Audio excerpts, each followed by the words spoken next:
Oh yeah, oh yeah. What's up? What's up? What's up? Welcome to Pollute Your Soul here. I am the host, MikeSerpentine here. We're gonna be talking about this, that, and the motherfucking third. I don't even know, bro. We just be chilling. We just be grooving. You know what I'm saying? Look at the posters. Look at all this crazy shit in my fucking room. That'll tell you, like, yeah, City of God here. You got a Grime Fiends poster. You got a Tarantino. Like, there's a lot of. We're all over the place here, but that's how we like it. We're groovy. We're cooling. You know what I'm saying? But if you want me to talk about something, be sure to comment down below or email me at polluteyoursoul@gmail.com if you have any topics or discussions to talk about. First thing I want to talk about is if you're a fan of music. Besides the fact that you should obviously support your local record stores, I would recommend that when you're at a record store, yeah, you can buy something you like. You can buy something you've already listened to, but if you want to really get that feeling of going to a record store and checking something out, get something you never fucking heard of. That's what I do. I'm aware of Teddy Pendergrass's music, but I've never really sat down and listened to an entire album. So when I was at which record store was I at? Jupiter Records, I think. I don't know. I decided to get a Teddy Pendergrass cassette. Just saw it lurking for the low. You know what I'm saying? I was like, fuck it. No, I wasn't at Jupiter Records. I was somewhere else. But it's somewhere in Wilmington, Delaware. And I was just like, yo, let's check this out. And I was grooving. Besides the fact there was like some weird ass scratches on it where it was like when I was listening to it. It was a groovy ass fucking, you know what I'm saying, type shit. So that's something I would recommend doing. Just get adventurous, you know, not everything's like gotta be some shit you've already heard before.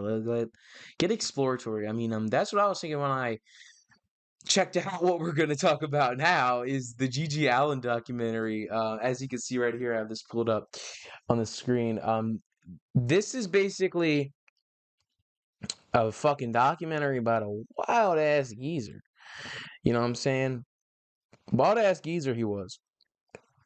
G.G. Allin was a musician. And he's a punk musician, hardcore punk musician, whatever you want to call him. And he made a lot of music with his brother Merle Allin, among other people. Now, I'm not going to talk about G.G. Allin that much. I'm going to talk about the documentary made by him. It's called Hated. It's completed by Todd Phillips, believe it or not. Todd Phillips was a filmmaker that went to NYU and fucking he's dropped out to make this documentary. Like he used the money from, you know, or about this movie to make it and stuff like that.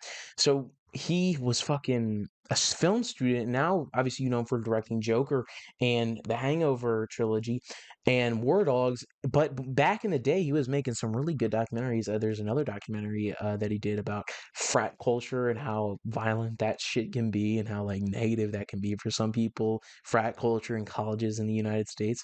But he made a great documentary about G.G. Allin and encapsulated his character and how in his school years he was bullied a lot, he wasn't understood a lot, and that kind of led him to be very anti-authoritarian and with his lyrics and the way that he would treat people. He was just, you know, inflicting pure anarchy on people, but he did have soft spots for the type of music he made, soft spots for certain people like his fans, some of his fans that he wouldn't beat the shit out of, and also his family and stuff like that. So it kind of touches in the more emotional sides, calm sides of G.G. Allin, and how he's really just trying to express stuff in different ways that other people would not normally do. That doesn't excuse his violent actions, but it does provide a different kind of point of view into G.G. Allin. It doesn't like try to make him look like a God, Jesus figure. You know, not no pun intended, because he's legally named Jesus Christ, but you know what I mean? So like they're not trying to make him look like a crazily good.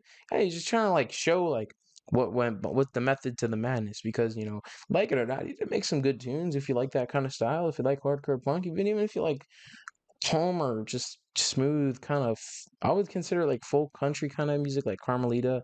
I don't know what you call that, but just kind of like rock and roll type stuff.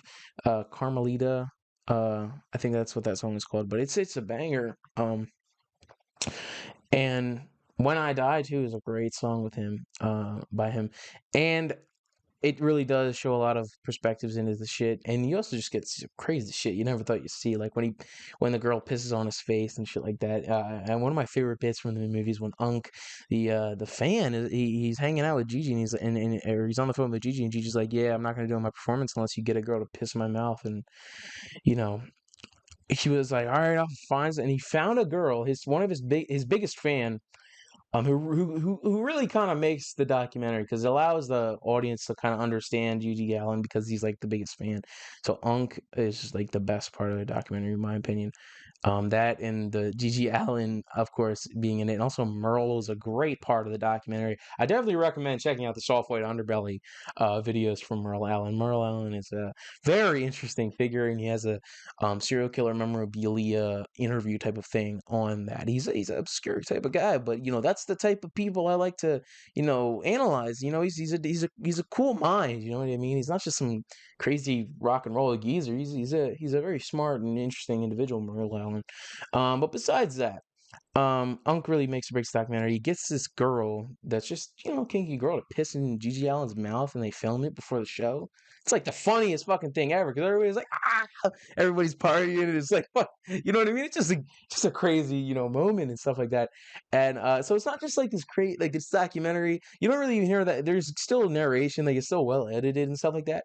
But it's just like a cool documentary. Like if you're into, punk, if you're into music, if you're into rock and roll, then I definitely recommend checking out this documentary. Hated is a great fucking movie, and it's only 50 minutes too. It's only like is the length of a Netflix episode of a show. You know what I mean? So I definitely recommend checking out Hated. One of the better documentaries I've really ever seen because a lot of documentaries have the same fucking formula, the same bullshit, and this is just like one of the better documentaries I've seen, especially when it comes to music, because they're all structured the same way. Like they all have that shot before he goes on to perform, and they're like, "Man, when he was a kid, we never thought he would have blown up." It's like fuck out of here. Like, you know what I'm saying? Like it's the same fucking bullshit. Um, Even in documentaries I like, there's still a lot of tropes in documentaries that are bad. Um, and for you people that watch more documentaries than me, let me know if I'm bullshitting. Let me know if what I'm saying is bullshit. And give me some good documentary recommendations if you don't like this movie. I like this movie, and I haven't really seen that much documentaries, you know what I mean? So if you have a recommendation for a documentary, comment that below. I want to talk to you guys about this shit. And if you ever are a documentary aficionado or you're a Gigi Allen aficionado, come on the podcast. Let's talk about it. Now, this is not something I really planned on talking about or just, showing on an episode. But, somebody sent me a really funny porn comment. I'm not going to say the title of the porn video, but the fucking porn comment is, I'm not where I want to be in life. On a porn comment. This is so fucking funny, yo. Like, what? Comment, there's another comment from somebody under it. It says, shut up, loser, and beat your meat. We're all miserably here. And someone after him says, I wish things were different. Like, damn, bruh. Y'all gotta chill the fuck out. Like, we get it. You know what I mean? Like, sometimes you gotta just do what you gotta do. That's what it is when it comes to me, waxing your candle, you know what I'm saying? I'm not where I want to be in life. Then go. Okay? Like, you know what I'm saying? Bye. You know what I mean? But it's just wild. Wild ass, comment I would have never thought I'd seen. Because usually the comments are like some bullshit. They're like, oh, I love the way that he blew his like load in her face. And it's like, chill the fuck out, dog. Like, we don't need to hear your opinion. Honestly, I wish one would just turn off the comments. Because it's not like we're going to be scrolling through. We scroll through them at the end of it after we've done the deed. You know what I'm saying? Or, I'm saying, I don't even know, bro. But this fucking, like, chill the fuck out. Okay, we get it. If you want to do NoFap, do it. I tried it a couple weeks ago. Didn't work out. But I'm all right now. Well, it's an ongoing discussion type shit. But, my heart goes out to you, Skillaboob. I don't even know if I pronounced that right, but that's who commented that. So my heart goes out to you. I hope you're where you want to be in life now. Because this comment was 4 years ago. So free the boy. Now, RF Kennedy Jr. attempted assassination attempt. Apparently, it's Twitter. It's X. Okay, is it? Is it? What is it? I don't know. Democrats won't even give him secret. Like, why is he still in the Democrat? Get the fuck out of there. I mean, I think that he is like definitely like a Democrat, like by the book, but modern Democrat. I don't know. I don't think so. I don't think so. The current state of the Democratic Party is a bit wonky. You know what I mean? I think that there's good parts. You know what I mean? There's some good lads, but there's some bad lads. Same with the Republican Party. I'm not, you know, it's like, come on, like, let people have abortions. Chill the fuck out. Like, you don't need to shoot someone if they get an abortion or some bullshit. You know what I mean? It's like, then it's like, there's so much political division because both fucking parties suck. I'm not afraid to say it. Both popular parties suck. And fuck the Ukraine war. That shit does not need to happen. I said it. If you're on that real shit, if you know about real shit, you know what I'm saying, bitch. Like, really, really, do we really? Does that really need to happen? Like, come on. That's a whole nother discussion. Grateful. Robert Kennedy says, I'm grateful and alert that fast-acting protectors from Gavin DeBecker and Associates spotted and detained an armed man who attempted to approach me at my Hispanic heritage speech at Wilshire Ebel Theater in Los Angeles tonight. The man wearing 2 shoulder holsters with a loaded pistol with spare ammunition magazines carry a U.S. Marshal badge and a lanyard on a belt clip. Federal ID identifies as a member of my security detail.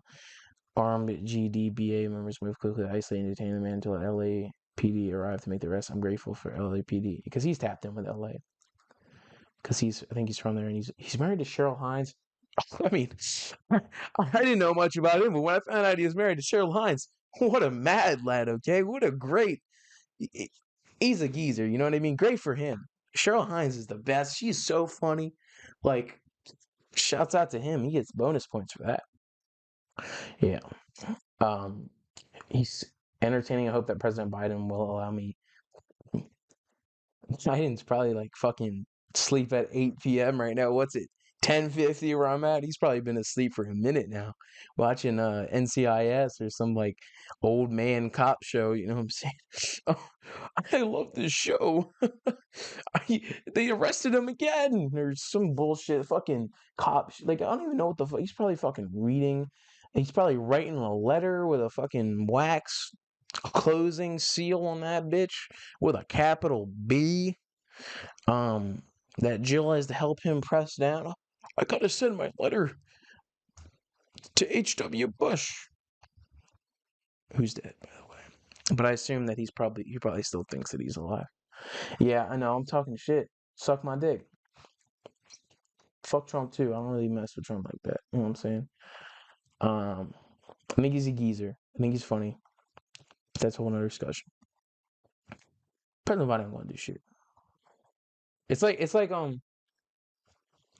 okay, this is probably how it goes for him. So, like, you know, you're at a party and there's an old elder person in your family that can't hear something and somebody else has to interpret it, but you say it very simplified and not really the point that somebody else is trying to get across to him, but you just kind of want to say what he wants to hear. I bet that's what his assistants are like. It's like, meet your jacket. And the other guy's like, yo, he says that he likes your jacket. Like, you know what I'm saying? Some bullshit like that. It's probably some fucking weird dynamic like that. Like, what? Like, I don't. That's just probably a nightmare. Also, Hunter, go to NA, dude. Go to NA. Narcotics Anonymous will help you out, buddy. But nobody's gonna keep that anonymous. Come on. Like, nobody's gonna keep that shit anonymous. Fuck off. Like, yo, Hunter's in NA. They're spilling all the secrets in there. That must be, honestly, like, I'm not even trying to be mean or nothing, but that must be really hard. Like, imagine you're like a famous politician's son and you want to go to fucking NA and like tell your story and try to be sober.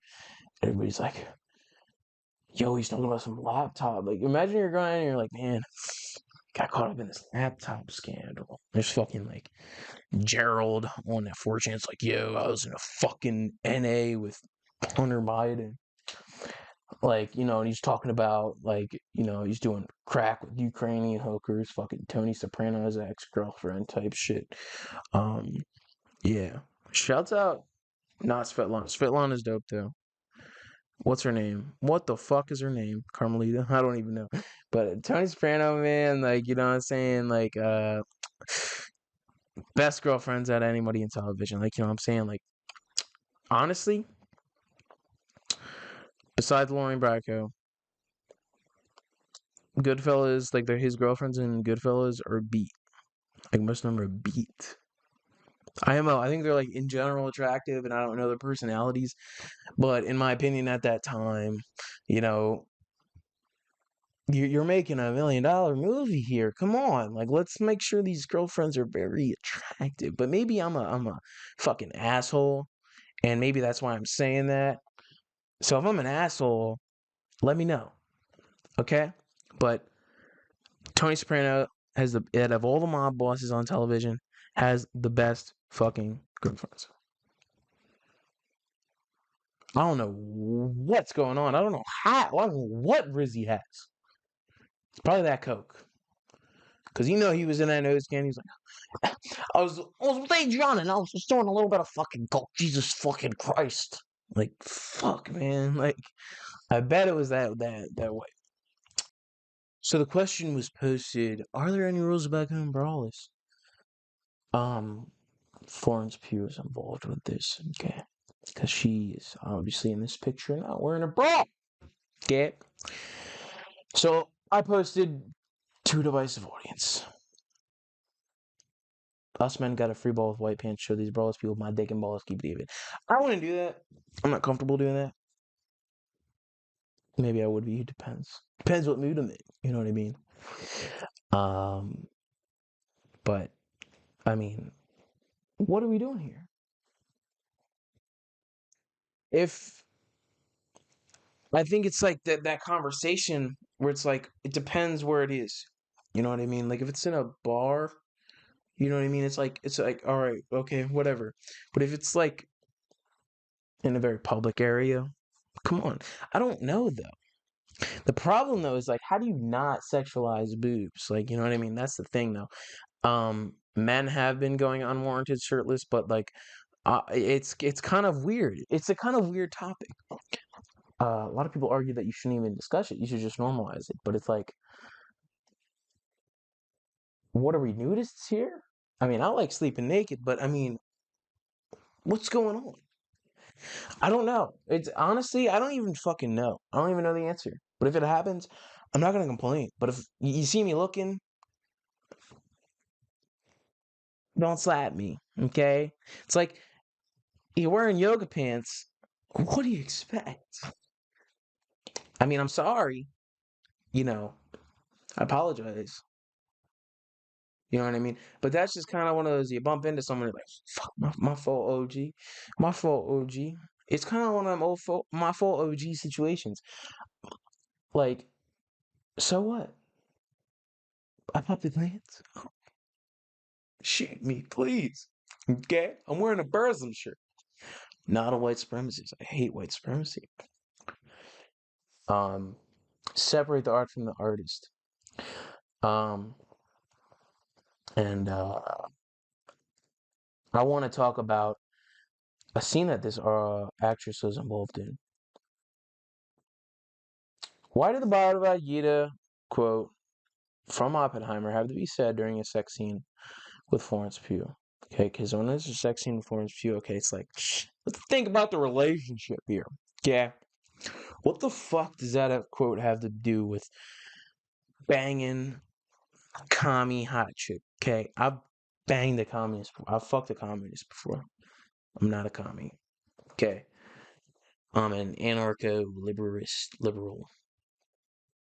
I don't even know what I am, bro. But I'm not a commie.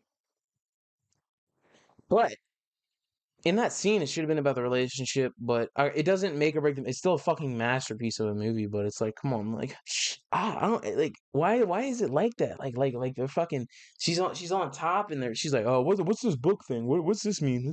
Oh yeah, it's the Bhagavad Gita. Like what? Like, let's talk about the relationship here between the two, okay? Maybe let's analyze like why did you cheat on your wife? You know what I mean, Oppie? I mean, it's like, wow. Wow. What are we doing here? Screenwriting. I think there's like, let's make a weird ass awkward scene.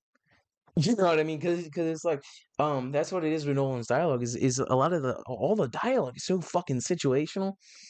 Where like everybody's all the dialogue's reacting. There's not a lot of like, let's sit down, let's calm down, let's talk moments in that bitch because all his movies are going fucking 100 miles an hour. There's no mindfulness in those movies. You know what I mean? There's no. It's like fucking like mouth breathing type shit.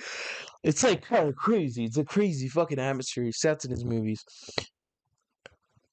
So I understand why he wouldn't be that good at making like homey dialogue. Just kind of chill. Man, you know that Bhagavad Gita. Like, come on, like you're riding dick and you're gonna start talking about the Bhagavad Gita, Florence Pugh. Not knocking Florence, okay? I love Florence Pugh in Italy, okay? I mess with it. I don't know about this. Let's all look like men vision. I'm cool with it. See, I'm cool with androgynous looking people. You know what I'm saying?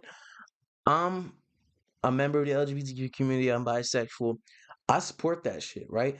But I don't even imagine how I can't even imagine how confusing it must be for straight people. Like, you wake up and your girlfriend's like, "Yo, I shaved my what? You shaved your head? What am I gonna grab when I'm hitting it from the back? Am I gonna get a plunger out?" You know what I'm saying? Like, I can imagine how confusing it must be. I support androgynous looking type shit. You know what I mean? I think it's cool. I think it's cool. It's like, oh, one day we're doing this, one day we're doing that. It's cool. It's free. We're having a good time here. Okay. But I can't imagine how straight people must react to that shit. But that's a whole different discussion, you know what I'm saying? Um, but yeah, what do you think about should women wear bras or not? Yeah. I'm all for it. Don't call me a creep. Let's normalize it. We don't need bra. We don't need something. It's like, but then it's like what that's like bra industries, they don't go like that shit. Victoria's Secret ain't going like that shit. But then it's like, oh, what if they make a more loose bra? It's like, what the fuck? It's gonna be a whole thing. When the apocalypse happens, we know bras happen. You know what I mean? So it's like, we'll see. But let me know what you thought of what we talked about here in this podcast down in the comments section below. Let me know what you thought. But we're gonna have some more interviews coming soon, more in-person interviews coming soon. And first Manic the File episode will be out probably in the middle of next week. It's gonna be very interesting. We'll see. Be sure to like, comment, share, subscribe to hear and Pollute Your Soul. If you're listening on Apple Music, be sure to leave a rating. Follow me on Pollute Your Soul on Instagram. Pollute Your Soul _ on TikTok. Post a lot of TikToks. Other than that, peace out.